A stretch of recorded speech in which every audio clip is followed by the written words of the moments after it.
आगे अगर हम चलते हैं तो अब युद्ध पूरा हो गया।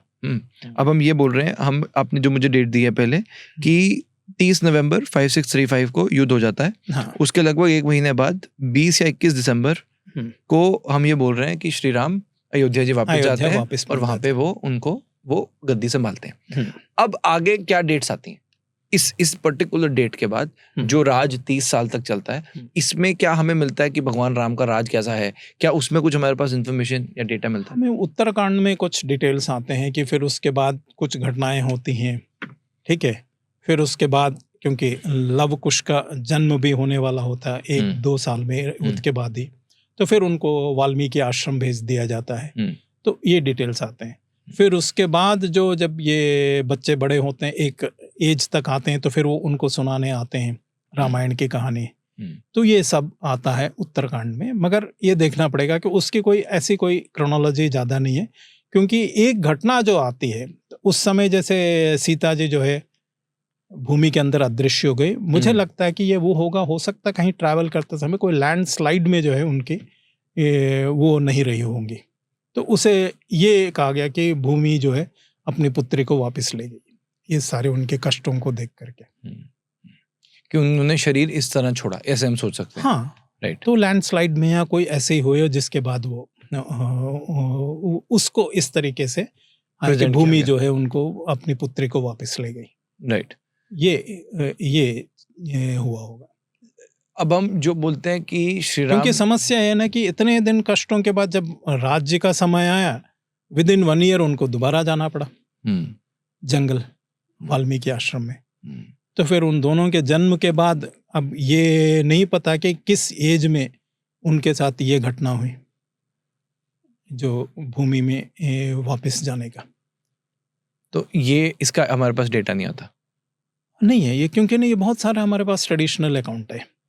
क्योंकि बहुत कुछ ऐसे हैं जो कि नाटकों से हमारे पास वो आता है information, that is not exactly. नहीं तो दूसरे रामायणों में मिलता है, जैसे आनंद रामायण है, अद्भुत रामायण है, बहुत सारे हैं, तो जो उसी के बेसिस पर जो कुछ बना है। तो ये जो लीनिएज आगे चलती है, हम ये क्या बोल सकते हैं कि भगवान राम, उनके बाद लव कुश, उनके बाद लव कुश के बाद आज हम कहाँ पर हैं? अगर आप जो वंशावली दी गई है भगवान राम से लेके, तो जो काउंटिंग है वो होता है 7322 BC। मैंने जो कैलेंडर आपको बताया 7322 BC, हाँ। ये है 7th साइकिल का स्टार्ट होना कैलेंडर का। हाँ। तो वहां से लेके भगवान राम जब जन्म लिए थे, हाँ। उनका जो स्थान है 61st, 60 जनरेशन हो चुके थे। अगर आप काउंट करेंगे लगभग 1700 ईयर्स के आसपास, 1700 to 1800 मैक्सिमम, उसमें 60 जनरेशन हो गए थे। ठीक है। तो ही वाज द 61st। जो भगवान राम को हम बोल रहे हैं 61st जनरेशन थी, अपनी जनरेशन से। अपनी जनरेशन, ठीक है। फिर उसके बाद लव कुश, ओके। फिर उनके बाद जो 28 अनदर 28 मींस 88th, भगवान राम के 28th जो वंशज है उनका नाम है अग्निवर्ण। अग्निवर्ण, हाँ, वो समय आता है 4750 to 4800 BC के आसपास। लगभग रामायण के 800 वर्षों तक का इतिहास आता है, जो कि लव कुश के वंशज अग्निवर्ण। अगर आप इसकी कहानी वैसे रामायण और इनमें नहीं मिलेगा, पुराणों में भी लिस्ट आता है, लेकिन आप एग्जैक्टली जाना तो कालिदास का जो रघुवंशम है, वो रघुवंश के रघु से लेकर के अग्निवर्ण तक का इतिहास दे रहे। तो उस समय अग्निवर्ण तक आके वो बंद कर देते हैं। तो उससे हमें एक इंडिकेशन मिलता है कि अग्निवर्ण के समय इक्ष्वाकु वंश का पतन हो गया था। मतलब ही वॉज द वीकेस्ट रूलर, क्योंकि उनके डेथ के बाद उनकी पत्नी को बना दिया गया था राजा। तो अग्निवर्ण का एक और भाई था, वो जो है अयोध्या से उनका प्रव्रजन होता है, वो आता है, ये जम्मू के पास आ जाते हैं। हमारे पास जो जम्मू राजवंशावली है, जम्मू राजवंशावली के अंदर हमें वो अग्निवर्ण के जो भाई है उनसे लेकर के पूरी वंशावली आती है, जिसमें कि जो हमारे पास जो जम्मू शहर को जिन्होंने बसाया था, उनका टाइम आता है 3800 BC के आसपास। तो इसको थोड़ा हम डेट से करते हैं, थोड़ा इजी रहेगा। हाँ। हम ये लेके चलते हैं कि जो लास्ट हमारे पास डेट्स आ रही हैं, उस डेट से हम कि हम आ गए, यहाँ पे आ गए। नहीं, अभी ये देख लेते हैं 5600 BC हम रफली लेते थे, जिसमें भगवान Ram left this world. Okay, उसके बाद लवकुश। हाँ हाँ हाँ, ये ठीक है। हाँ, कुश राजा बनते हैं। ये 62nd जनरेशन हो गई। 62nd something, one plus minus one of this one, ठीक है। फिर यहाँ से आकर के हमारे पास आता है 4800 BC में ये आते हैं अग्निवर्ण, जो इन्हीं के वंशज हैं हम बोल रहे हैं। ये probably 88। Okay, counting from the 7322 BC से लेके। ठीक है। हाँ, Agnivarna. He was the very weak ruler. तो इनकी डेथ हो जाती है, since he was only sensual, उसी में लगे रहते हैं, राजपाट कुछ नहीं करते हैं, तो जल्दी हो जाता है। तो इनकी जो पत्नी थी, she was pregnant when he died, तो उनको रानी बना दिया जाता है। प्रोबेबली उस समय जो भी पॉलिटिकल सिचुएशन था, तब जो है आपका जो अग्निवर्ण के समय में इक्ष्वाकु वंश का जो आधिपत्य था, क्योंकि केकय राज्य है ना, केकय कहाँ पर है? पाकिस्तान में, तो वहीं से कैकेयी है। तो भरत वहां तक थे, भरत के जो पुत्र थे वहां शासन कर रहे थे। उन्होंने जो है ना, जो पुष्कलावती उन जो शहर बसाया था, भरत के जो बेटे थे वो था। तो हम सिंधु नदी तक जो है इक्ष्वाकु वंश का शासन था।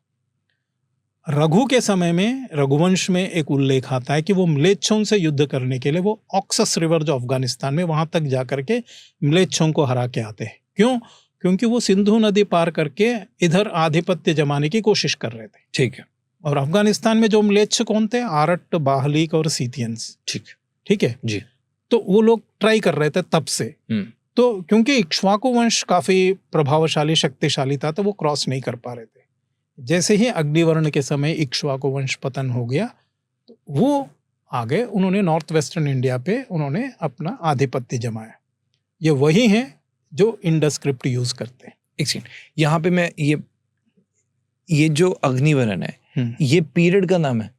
नहीं, वो राजा का नाम है। ये राजा का नाम है, ठीक है। तो जो इक्ष्वाकु बोल रहे हैं ना आप, इक्ष्वाकु जो है, इक्ष्वाकु ये क्या है? ये जो है भगवान राम के वंश का नाम है, क्योंकि फर्स्ट जो जिन्होंने इस वंश का प्रोजेनिटर है वो इक्ष्वाकु है। ये वैवस्वत मनु के पुत्र हैं। रघुवंशी नहीं बोलते, लोग बोलते हैं कि वो राम जी के रघु जो है, रघु जो है भगवान राम से 4-5 पीढ़ी पहले हुए हैं।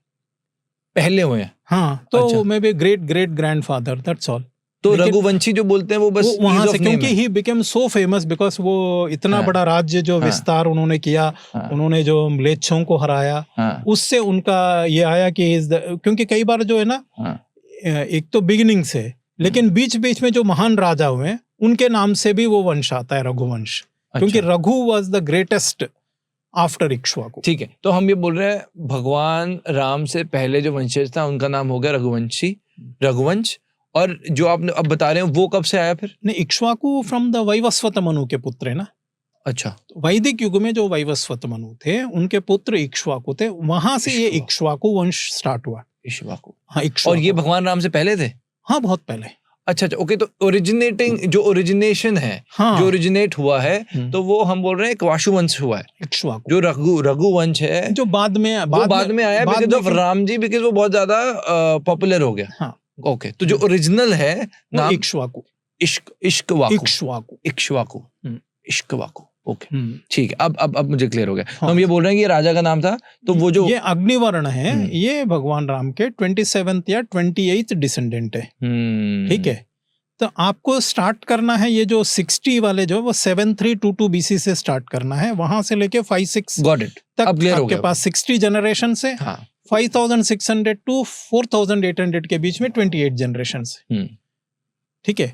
तो आप देख लीजिए, ऑलमोस्ट मोर देन आपके पास 2800 ईयर्स का या 500 ईयर्स की एक हिस्ट्री आपके पास हो जाती है। ठीक है। तो अब यहाँ पे हम ये ले लेते हैं कि ये वीक राजा थे। उसके बाद क्या हुआ फिर? क्योंकि उसके बाद रघुवंश जो कालिदास ने लिखा, इसके बाद नहीं लिखा, तो इसका मतलब इसके बाद इक्ष्वाकु वंश का पतन हो चुका है। ओके, रघुवंश, क्योंकि इसके बाद रघुवंश समाप्त हो चुका है। अच्छा, ठीक है, ठीक है। तो हम इस वंश का इतिहास आगे कैसे लिखेंगे, तो मैं उसको बता रहा हूं कि इनका जो हमें मिलता है जम्मू राजवंशावली। ओके। हमारे पास जो रिटन हिस्ट्री है कि जम्मू राजवंशावली है, जिसे गुलाब राय ने लिखा बाद में, तो वो जम्मू वाला अपना इतिहास कहाँ से लिखते हैं, जो जम्मू राजा भी अपना जो ओरिजिन है ये भगवान राम के वंश से लेते हैं कि वो वहां से आए। ओके हाँ, अच्छा, अब हम यहाँ पे दो चीजें सेट कर रहे हैं, यहाँ पे ये खत्म हो गया, और जो जम्मू के राजा ने बताया कि हम भी रघुवंशी हैं। हाँ, अग्निवर्ण का ही भाई था एक अग्निगर्भ। अच्छा, तो वहां से स्टार्ट होता है जम्मू राजवंशावली। ओके, ठीक है। तो वो वहां से स्टार्ट करके वो आते हैं, एक राजा हुए जिन्होंने जम्मू शहर बसाया था। ओके, ठीक है। वहां तक वो देते हैं ऑलमोस्ट 50 जनरेशंस की हिस्ट्री। तो उनका टाइम आता है 3900 टू 3800 BC, जिन्होंने जम्मू शहर बसाया था। एक कंटिन्यूटी आ गई ना, अग्निवर्ण के भाई के। अब ये ईयर भी मैच कर रहे हैं ना इस वजह से। अब हाँ, ये जम्मू अग्निवर्ण के भाई थे, उनके भाई से फिर वो चलता रहा। हाँ, उनके बाद ऑलमोस्ट 50 जनरेशन के बाद ये आते हैं जम्मू शहर जिन्होंने बसाया। उसके बाद अनदर 20-25 जनरेशन से उसके बाद जिनका नाम आता है उन्होंने महाभारत युद्ध में किया था, वो हो गया 3162 BC। तो इस प्रकार आपका रामायण से लेकर के महाभारत तक की जो इक्ष्वाकु वंशावली है, जो अग्निवर्ण के बाद अगर जम्मू राजवंशावली लेके चलेंगे, कंटिन्यूटी आती है। अब आती है कि ये यहाँ सीमित क्या, वहाँ क्या हुआ, वहाँ पर इंडस वैली सिविलाइजेशन है, ये कोई अलग सिविलाइजेशन है, ये भारतीय सिविलाइजेशन है। लेकिन आरट बाहली की जो अफगानिस्तान जो एक स्पेसिफिक, वो इन्होंने इधर अपना आधिपत्य जमा लिया था। ओके। फिर क्या हुआ कि महाभारत काल से 200 साल पहले शांतनु के टाइम में दोबारा विस्तार हुआ, भरत वंश का प्रभाव बढ़ने लगा। तब गांधार मद्र जो थे, गांधार तो काबुल की कंधार है, और मद्र जो है ये हमारे जो नॉर्थ वेस्टर्न पाकिस्तान है, यहाँ के जो राजा है वो पांडु और धृतराष्ट्र के साथ अपनी पुत्रियों का विवाह कर रहे हैं। क्यों? क्योंकि भरत अब ज़्यादा प्रभावशाली राजा, शक्तिशाली राजा होने लगे। तो इस तरीके से धीरे धीरे जो है हमने वहाँ पूरा जो राज्य विस्तार है वो अफगानिस्तान तक पहुँच गया। तब इनका जो आरट बाहलिकों का शासन समाप्त हो गया, इसलिए वो इंडस स्क्रिप्ट भी आउट ऑफ प्रैक्टिस चला गया। फिर जब भरतवंश का शासन हो गया, उसके बाद भरतवंशियों का ही शासन होने लगा, तो बाद में वो ब्राह्मी खरोष्टी लिपि का प्रयोग शुरू कर दिया उन लोगों। तो इक्ष्वाकु जो वंश है वो कहाँ तक चल रहा है फिर? नहीं, वो अब जो है ये जो अयोध्या का अगर हम देखेंगे, हाँ, तो वो अग्निवर्ण के बाद हमको नहीं मिलता। नहीं, उनके भाई का मिल गया, उनका भाई का मिलेगा वहां से। हाँ, लेकिन यहाँ पर जो है जब महाभारत युद्ध हो रहा था उस समय ईयर आ रहा है, ये 3162 BC। अब यहाँ पे लिख दीजिए महाभारत युद्ध। तो ये हमारा महाभारत है। ये जो महाभारत युद्ध हो रहा था, इस समय बृहद्बल अयोध्या के राजा थे। ठीक है। बृहद्बल की एक वंशावली आती है 6-7 लोगों के। तो 6-7 वर्ष पहले, मैंने कहा 3300 BC या 3400 BC से लेकर के हमें एक वंशावली मिलती है यहाँ तक बृहद्बल के बाद हमको एक अलग वंशावली मिलती है जहाँ से लेके हम शुद्धोदन तक मिलती है, जिस समय महात्मा बुद्ध का जन्म होता है, क्योंकि वो भी इक्ष्वाकु वंश में पैदा हुए। ओके, तो वहां पे इक्ष्वाकु वंश चल रहा है। हाँ, ठीक है। क्योंकि उसके बाद बहुत सारे ब्रांचेस हो गए ना, क्योंकि बहुत सारे इसी पीरियड में कुछ जो वंशावलीज हैं इनकी ये बर्मा तक चले जाते हैं। तो बर्मा में भी इक्ष्वाकु वंश है। वहां से रामायण हमको जाता है साउथ ईस्ट एशिया में। कैसे गया? क्योंकि ये इक्ष्वाकु वंश के ही जो वंशज है वो शासन करने लगे राजा, तो रामायण की कहानी वहां चली गई। आज भी जो है थाईलैंड में जब राज्याभिषेक होता है, वो अपने आप को राम के वंशज कहते हैं। वो काशी से ही उनका पानी जाता है उनके राज्याभिषेक के लिए। रामा 1, रामा 2। हाँ, वो क्यों है? क्योंकि वो अपने आप को राम के वंशज मानते हैं। क्योंकि उसके बाद ये अग्निवर्ण के बाद ही साउथ ईस्ट एशिया में उनका माइग्रेशन होता है, इसलिए उनका Ramayan is more purer. Means ज्यादा उतना माइथोलाइजेशन नहीं हुआ होगा। तो जो थाईलैंड के जितने जो राजा हैं वो सब राम जी के ही वंशज हैं। हाँ, यही स्टोरी बनती है। हाँ, लेकिन वो वहां चले गए, फिर वहां लोकली हो सकता शादी कर लिया, तो फिर उसके बाद जेनेटिक मिक्सअप हो गया वहां पर। ओके। और कहाँ गए जो इक्ष्वाकु वंश है, और जैसे थाईलैंड गए, और कहाँ गए पूरी दुनिया में? एक तो ये है साउथ ईस्ट एशिया में। हाँ। ठीक है। उसके बाद जब अयोध्या में शासन कर लेते हैं ना बृहद्बल से लेके यहाँ पर जो है एक समस्या ये आती है कि जब महापद्मनंद राजा बनते हैं महाभारत के 1500 वर्ष के बाद, तो वो समय आता है यहाँ से 1500 ईयर्स मतलब ये आ जाएगा 1662 BC। ये महापद्मनंद का समय।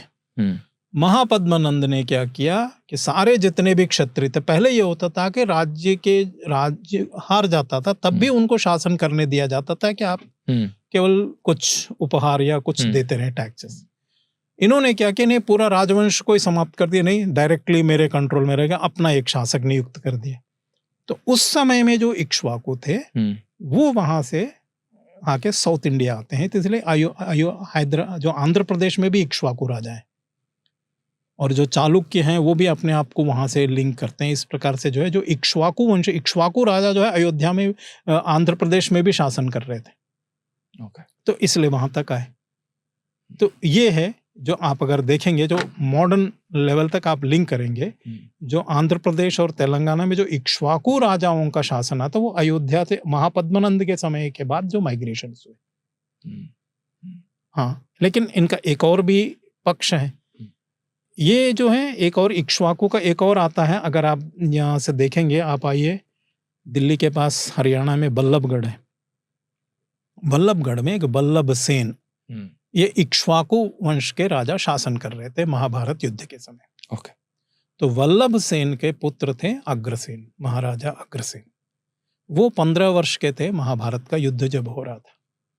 ठीक है, तो वल्लभगढ़ के जो वल्लभ सेन है, उन्होंने महाभारत युद्ध में पार्टिसिपेट किया, तो हो सकता है he may be no more in the युद्ध। तब अग्रसेन, तो उन्होंने अग्रोहा में अपना राज्य की स्थापना की, लेकिन वो 15 साल के यंग माइंड थे।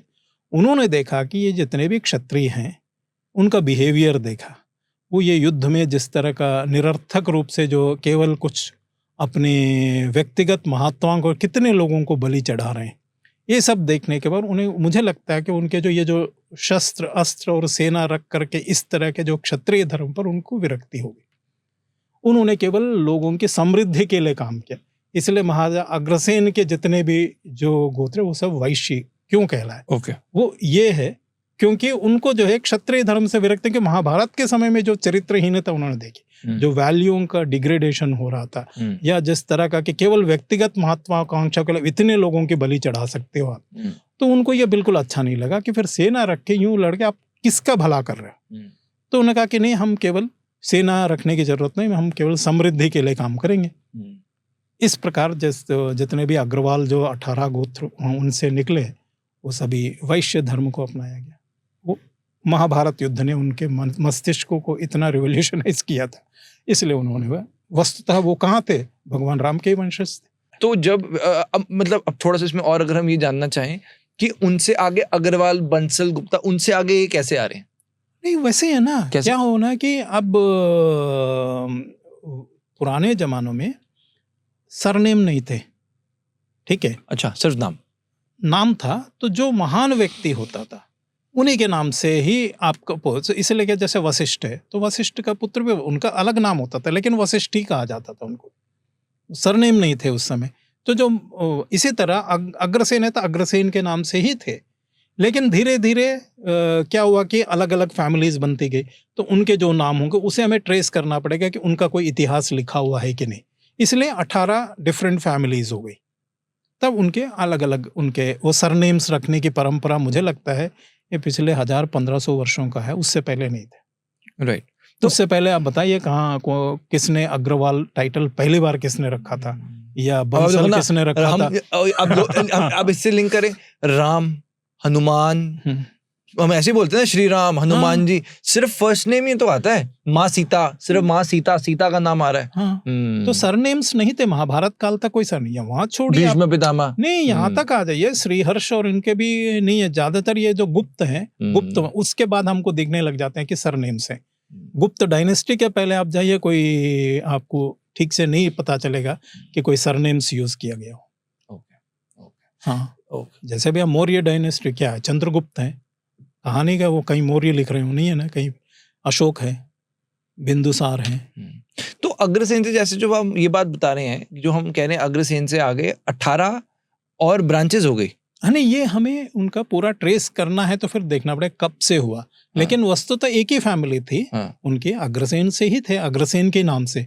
अग्रसेन और अग्रवाल भी मैच कर रहा है। हो सकता है ये हो ओरिजिनली हो, उन्हीं से बाकी निकले हों। लेकिन ये स्टडी करने पड़ेगी कि उन्होंने ये गोत्रों का डिवीजन कैसे किया, कब किया, तो ये पूरी हिस्ट्री आपको वो करना है। बट बेसिकली ये है कि उनसे ही ये आया है। वो उसका कारण ये है कि महाभारत युद्ध ने जो है उनको एक वैराग्य पैदा किया। क्षत्रिय जिस तरीके से बिहेवियर कर रहे थे उन पर उनको लगा कि ये सही रास्ता नहीं, ये सही रास्ता नहीं है। हमें लोगों के समृद्धि के लिए काम करना, ना कि इस तरह लोगों को। क्योंकि लोकेशन क्या था अग्रसेन का? हरियाणा ही तो कुरुक्षेत्र के अगल बगल में ही तो थे। बल्लभगढ़ और कुरुक्षेत्र में देख लो गूगल करके कितना डिस्टेंस। तो ओरिजिन जितने भी अग्रवाल और बंसल उन सबका हरियाणा ही हुआ फिर? वैसे तो हम सबका हरियाणा है, क्योंकि सरस्वती नदी से ही वैदिक सभ्यता प्रारंभ हुई थी। ठीक है, तो ये कह सकते हैं कि सरस्वती नदी के किनारे ही वेद लिखे गए हैं कि जितने भी ऋषि गोत्र हैं, बहुत सारे ऋषि हैं, तो हम सब यही हरियाणा राजस्थान के ही हमारा ओरिजिन होगा, चाहे दक्षिण में तमिलनाडु में बैठा हो या कश्मीर में बैठा हो। Right, got it.